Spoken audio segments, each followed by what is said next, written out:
I know I said I wouldn't be making any edited content during peak, but Apologia made his Atheist Top 10 character or Top 10 Atheist Characters video, and I just kind of have to respond to it a little bit. And it's not like my edited content is heavily edited anyways, so let's get into this.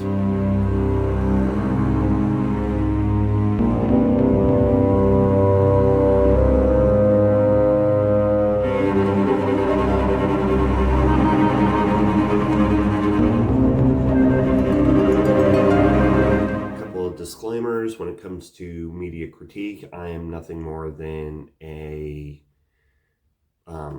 enthusiastic layman, and when it comes to comic books in particular, I'm usually at least a few months behind because one, most of my familiarity is with stuff from the 60s and 70s because I read my comics at the library and growing up, and second, I prefer trades, and the way, when single issues essentially get collated, it's into a trade when an arc is finished. So those disclaimers on the table. And first, we will discuss my main disagreement with Apologia, mostly his placement of a character on the list.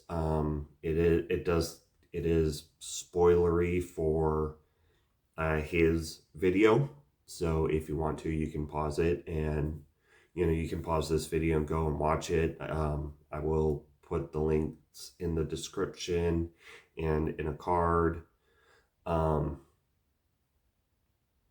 Otherwise, you have been warned. I will be spoiling a spot on his top 10 list. And I did have some comments to make about his placement of Reed Richards as an honorable mention. But one, it's an honorable mention, and going into it will take up too much time in this video. If you want me to have a separate video about the faith journey of Reed Richards in Earth 311, the 1602 universe, I will be happy to info fandom all about that. I'm a particular fan of that setting. But yeah, basically it's an asterisk for that specific version of Reed Richards, or as he's known in that universe, Richard Reed. But I'm taking it as an assumption that all characters mentioned are their main universe counterparts at least when it comes to Marvel and DC characters.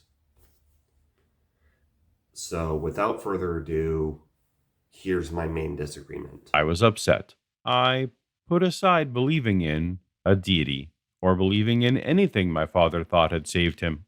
I really couldn't see that anything had saved him. But wait a minute, some will say. Didn't Bruce Wayne actually become a god a few years before that issue? Well, he was nicknamed Bat God during the 2015 Justice League's Darkseid War. Bruce sat upon the Morbius chair to become basically omniscient. All the knowledge of the multiverse was available to him. But again, this made Batman a small g god, like Thor and Darkseid and others in the comics. Now, my issue is Batman should probably be placed lower on the list. Yes, he is, one of the greatest comic book characters ever made. I mean, half of comic books, especially street level comic books, is a spin on Batman, But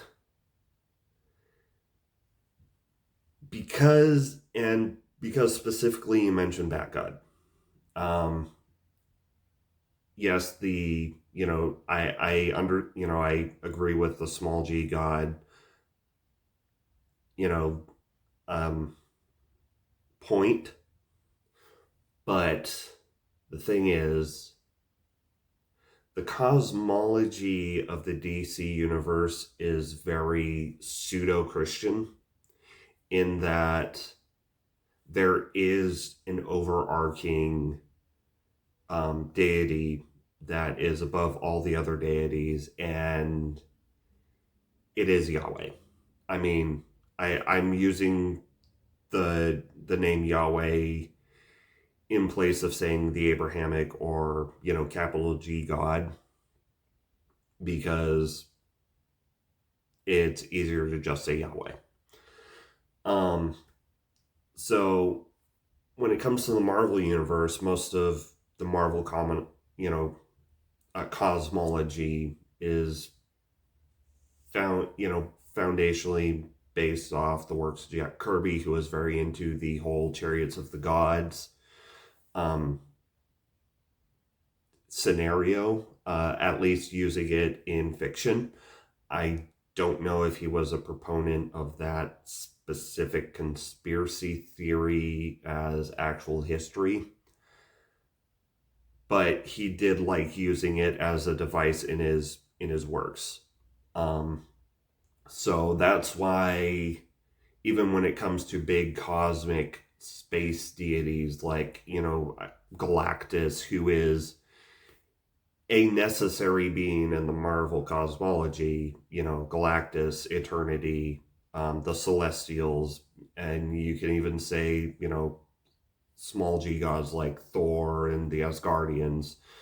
Um, the concept of divinity versus overwhelming power is very wishy-washy when it comes to Marvel cosmology, and it's probably a reason why most of the characters on this list are Marvel characters. Um, that alongside the fact that Marvel tends to make people, while DC, at least in their main line comics, tend to mainline DC characters tend to be paragons, or at least foundationally. Um, that was the main difference between Marvel and DC. So when it comes to Marvel cosmology, you have a pantheon, for lack of a better term, of eldritch entities who are foundational to the nature of the universe, but can't really be syncretized with actual deity in the Judeo-Christian sense. Meanwhile, in DC cosmology was largely founded in terms of largely built on the foundation of Neil Gaiman's The Sandman and the subsequent spin-off of Lucifer. Yes, those are Vertigo titles, and Vertigo does have a wishy-washy, arm's length, handshake sort of relationship with mainstream DC continuity, but Vertigo is still considered canon unless it's contradicted by mainline DC continuity, as far as I understand it. So that which and in DC continuity, there is one big overarching deity that is, that created the universe and is more powerful than, the small g gods of the, like the Olympians from Wonder Woman. And that is Yahweh. It's explicitly stated to be the Abrahamic deity in Lucifer, he is a recurring character in the Lucifer series, as far as I'm aware. I haven't read the Lucifer series. But even in mainline DC comics, the Spectre is the literal embodiment of Yahweh's vengeance on Earth. So with that, having Batman in the Morbius chair, giving him all the knowledge of the DC multiverse, makes it so that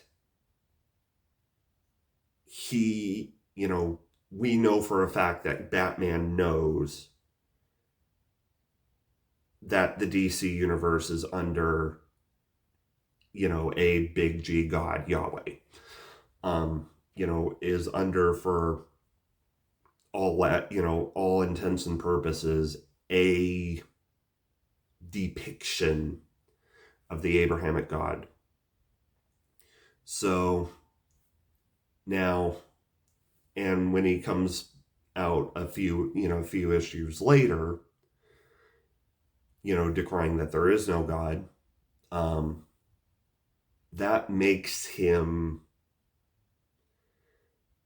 in my opinion, one of the only, beings, fictional or real, where the Romans 120, who is actually a Romans 120 atheist, in that he knows the truth but suppresses it, not in unrighteousness, but out of trauma. Now, some mitigating factors, which is why I'm saying he should probably be placed lower on the list rather than removed. I'm not sure if the events of Darkseid War were still canon at that point, or if they are still canon. Because DC's been resetting things. Like, if I remember right, Doomsday Clock was a crisis, and DC likes to, have occasional crises to wipe the slate clean and reset their chronology. So the events of the events of the Darkseid War may not be canon anymore. Also, he's Batman. I understand having Batman on the list. I'd rather have, the world's greatest detective than J. Warner Wallace or Lee Strobel, whichever one of those is the cold case Christianity guy. I get them mixed up. But so one mitigating factor is, Darkseid War may not be still canon. Second mitigating factor is how wishy-washy, arm's length DC likes to play their Vertigo line with their, mainstream continuity. Third is whether or not he had whether or not he had all the knowledge, and whether it was just access to. Maybe Batman didn't look. If that's the case, yeah, I won't begrudge that spot. And also whether or not he retained that knowledge, or how much of that knowledge he retained. If, upon removal of the Morbius chair, he lost most of the knowledge, including the fact that, the Abrahamic deity is in fact the deity of the DC universe, the DC multiverse, then he is not taught, then he is not standing from a place of knowledge that the, DC universe is ruled by Yahweh. So there are a bunch of wishy-washy comic continuity reasons why I understand why Batman would still stay on this list, but he should probably be a bit lower on it. And with that out of the way, now we'll go on to um, an expounding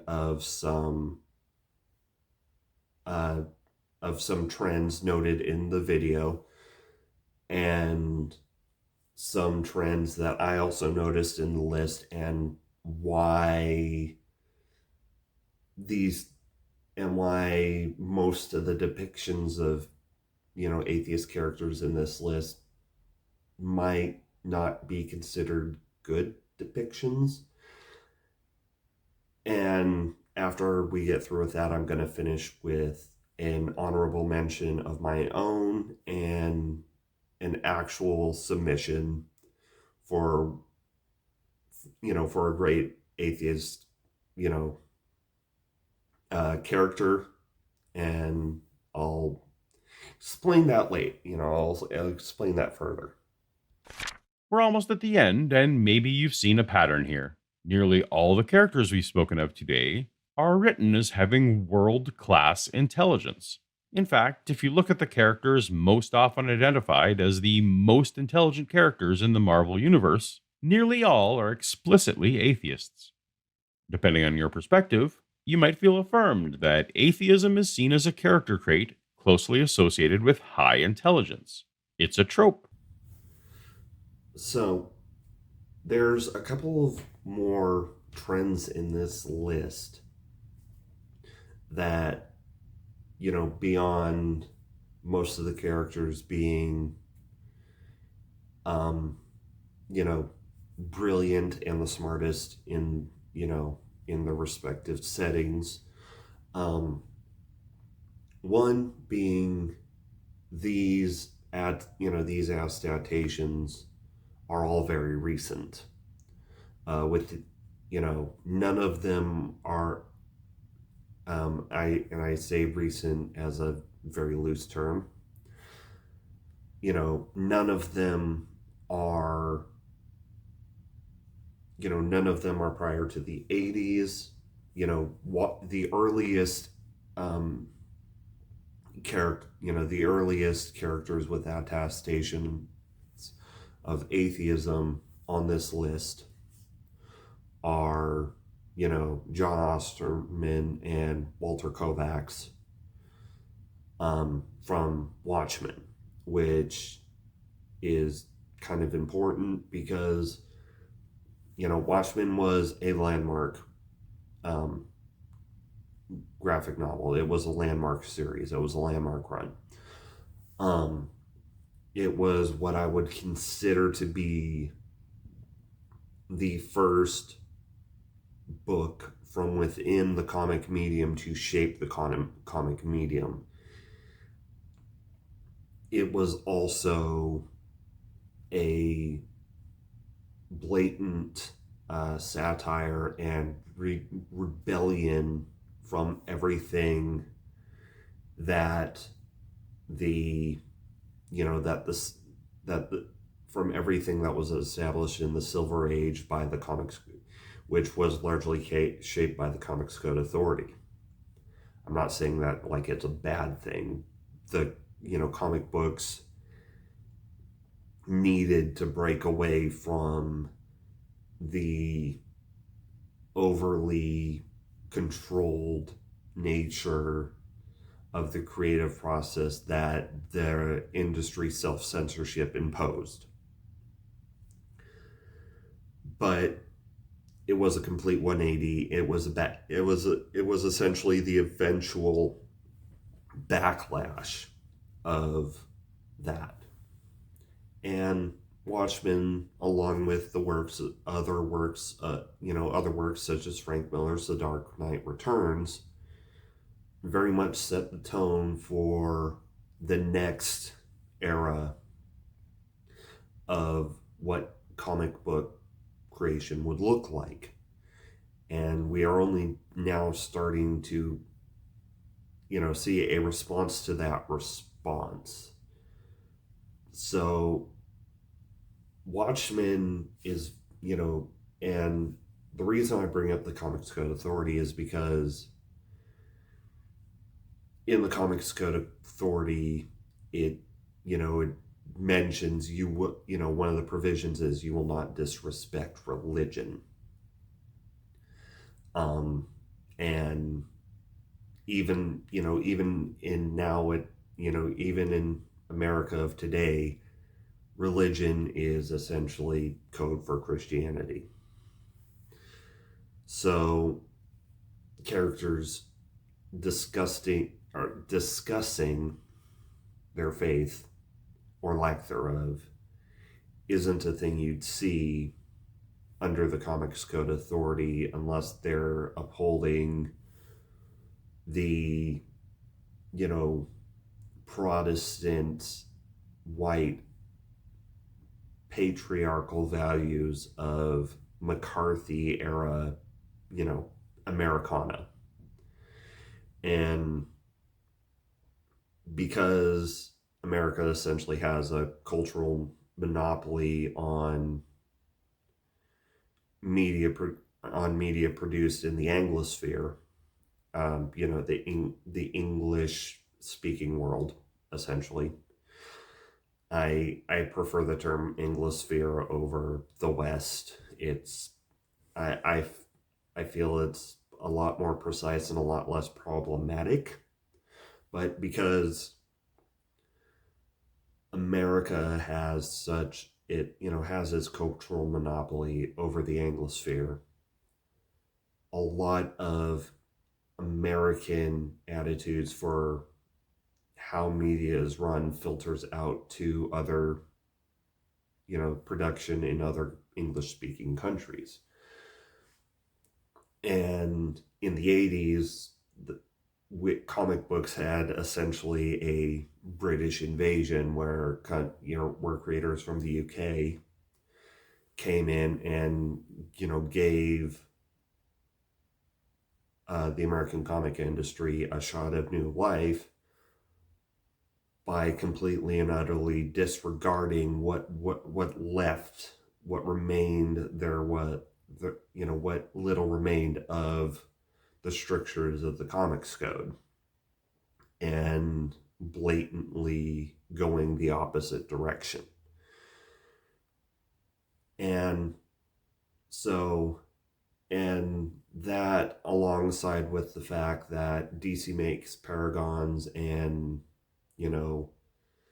Marvel makes people, and their wishy-washy their different cosmology approaches, is why we see a lot more Marvel characters on this list, and why the only mainline DC character on the list proper is Lex Luthor and Batman. And so, now the other trend is, with a few exceptions, most of the characters on this list are fall into two camps. They're either cold and egotistical, Lex Luthor and John Osterman, i.e. Dr. Manhattan. Dr. Manhattan's whole arc in Watchmen is he becomes detached from humanity because of his, because of the immense power he wields, and he disregards them. He goes and isolates himself as Mars. He's very cold and unfeeling. And of course you have Lex Luthor, who is the archetypical ambitious scientist, who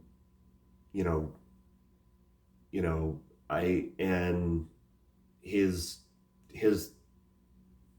discussion with death in the video is very Lex Luthor. But more importantly is the other camp, where we have Batman, where we have Hank Pym, where we have Bruce Banner, where we have Tony Stark, Iron Man, Um, I'm not going to comment on Punk Rock Jesus because I haven't read it. Does it is going on my list of things to read, and two, it is a discussion of religious trauma. So while it fits with this theme, it's not it.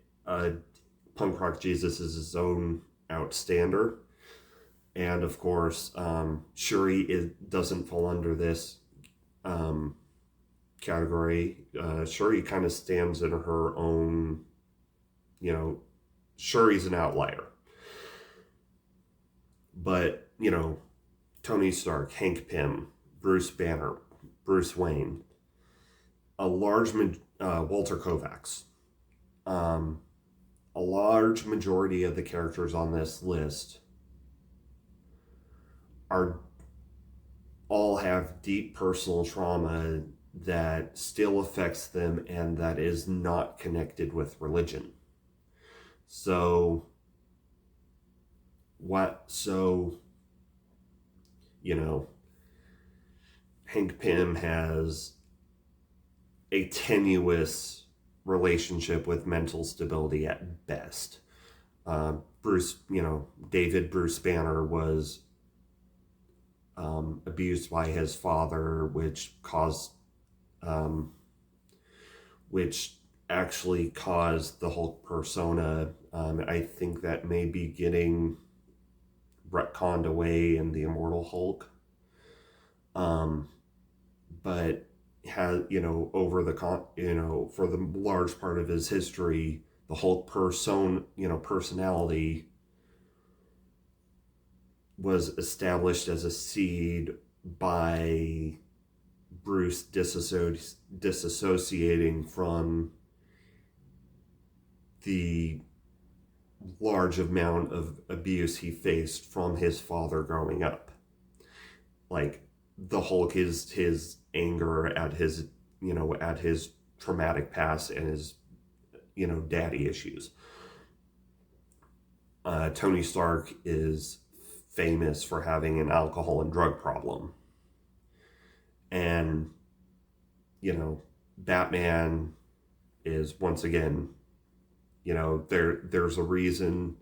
Like, I don't need to say that Batman has trauma issues when every iteration of the character has an on-screen death of the Waynes at one point, with the exception of Batman the Animated Series.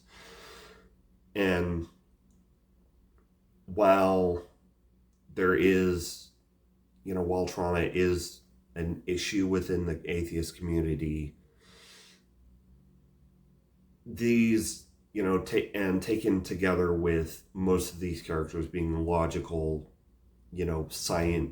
intelligent, science-minded people, it plays into the trope that it kind of plays into the "you're angry at God and that's why you disbelieve" trope that we see from evangelical Christianity. So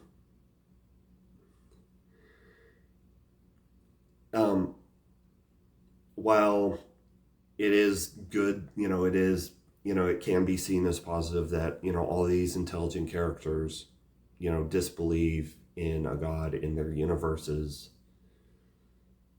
It is telling that all of them have deep personal trauma unconnected to religion, and kind of plays into Christian talking points against atheism, which, well, no, I'm not going to say Christian talking points. I'm going to say Christian propaganda, because it's not, it's not true, essentially. But, so there's that. That's another,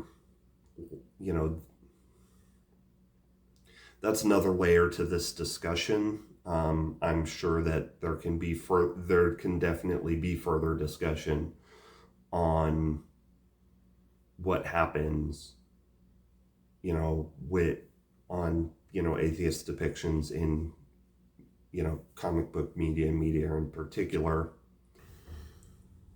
So these trends really are really about whether we're talking about representation or stereotyping and the line between those, but that is a very detailed conversation that should probably be its own topic.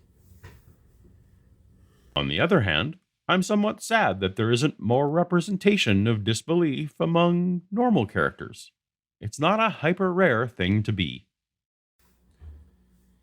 And so we'll start with my honorable mention. Now, both of these characters do break the letter of the must have first appeared in a comic rule. However, given the fact that that rule is, explicitly mentioned to discount real life atheists who were imposed into, works of, you know, uh, into the comic book genre, and how urban fantasy and the superhero genre are separated by a very tenuous line at best. I still feel these characters both fulfill at least the spirit of the requirements. First off, with my honorable mention, I am going with the other wizard named Harry Dresden of the Dresden Files, who first appeared in Jim Butcher's Stormfront. Harry, for those who don't know, Harry Dresden is a wizard who consults as a detective to help the police solve different supernatural cases. There is a TV series. It is decent. It is not the Dresden Files. There are graphic novel adaptations of the first two books, as well as some separate graphic novel adventures that take place in the same universe, in the same chronology, and are take place in very specific time points in the chronology of the series and are canon. That being said, Harry Dresden is, while Harry Dresden does announce himself as, or does reveal himself as, a nun, None, I'm only making him a honorable mention because certain sections of the atheist community have a problem with imperializing people, and that's its own discussion. Basically, imperializing, the way I'm using it, is the opposite of gatekeeping. Instead of keeping your community closed out to anyone you don't consider a true fan or a true member, imperializing is you reach out to anyone who's adjacent and then forcibly assimilate them. Now, Harry Dresden describes himself as a nun, but specifically he describes himself as not an agnostic, but a non-participant, as theological Switzerland. And while others may count that as he might as well be an atheist, far be it from me to infringe on his neutrality. So, my actual submission to the list, also from the Dresden Files, is the Russian Knight of the Cross.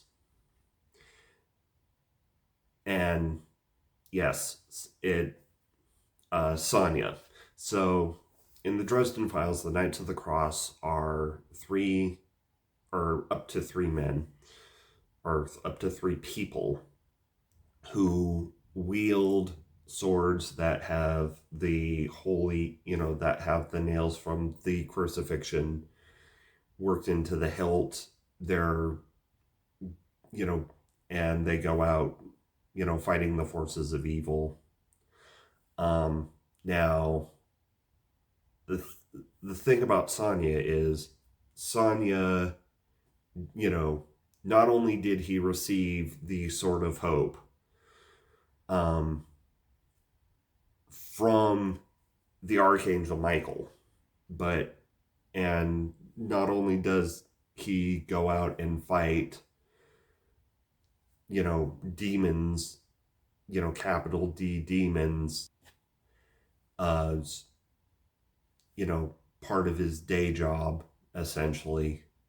He does it while remaining as an atheist, or an agnostic, a soft atheist, agnostic atheist. I couldn't find any quotes from Sonia particularly, because he's not the most quotable character. However, he does reveal in his first appearance to Harry Dresden that he is an atheist, and Dresden replies, so you get handed a holy sword by an archangel, told to go fight the forces of evil, and somehow remain an atheist. Is that what you're saying? And it's,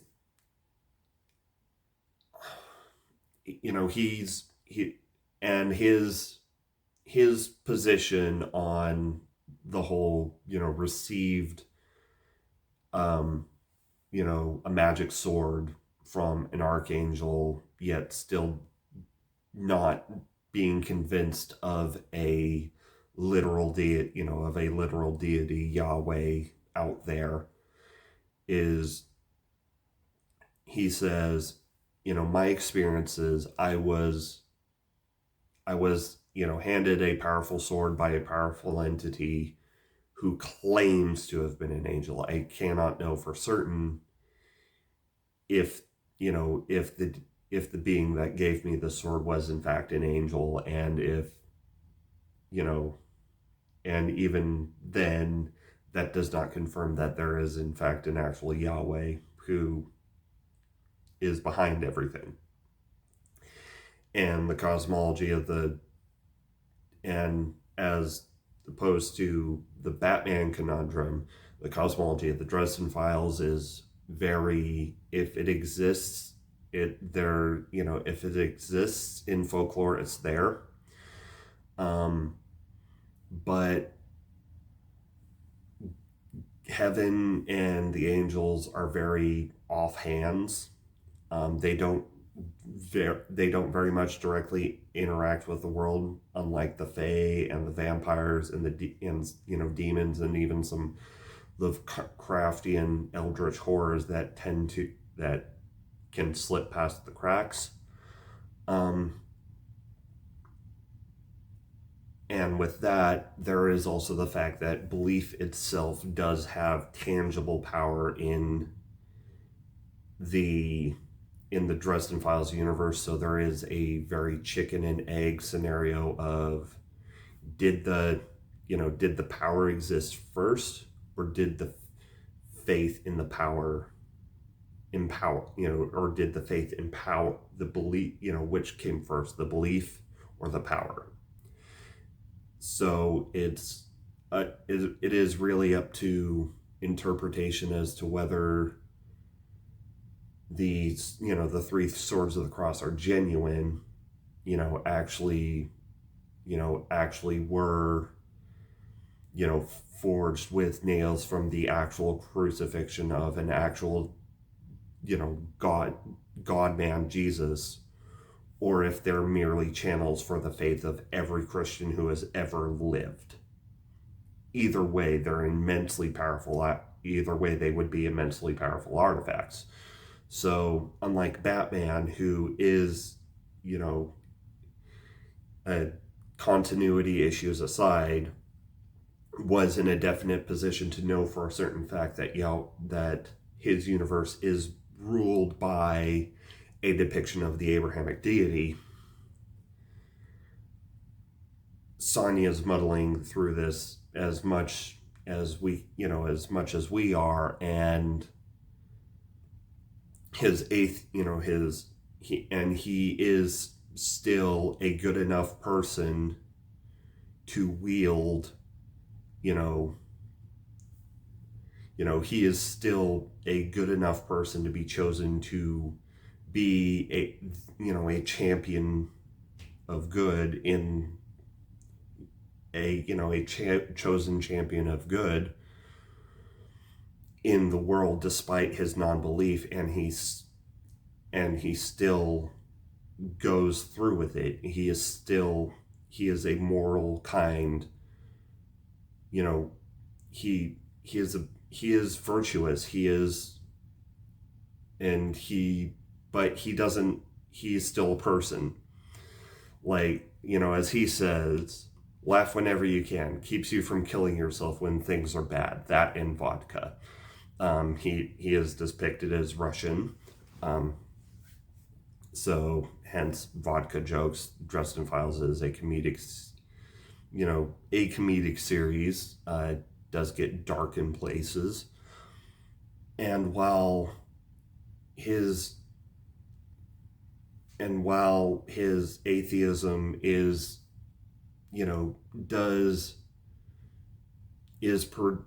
presented as a comedic contradiction, the butt of the joke is more on the other characters being flabbergasted at how can you, who wields a holy sword given to you by an archangel who literally slays demons, not believe in some version of Yahweh? You're obviously, you seem to be operating within that kind of mythos. How can you not believe? And he's like, yeah, a powerful entity gave me a magic sword that I used to smite other powerful entities that are trying to do evil in this world. That doesn't prove that there is, some depiction of Yahweh who is behind all of this. So, Sonya from the Dresden Files would be what I consider one of the best depictions of atheism in fiction. And with that, thank you for watching. Links in the description below. Be sure to like, share, subscribe, do all the YouTube stuff. Where have all the good men gone, and where are all the gods? Where the streetwise Hercules to fight the rising odds? Isn't there a white knight upon a fiery steed? It's gonna take a Superman to sweep me off my feet.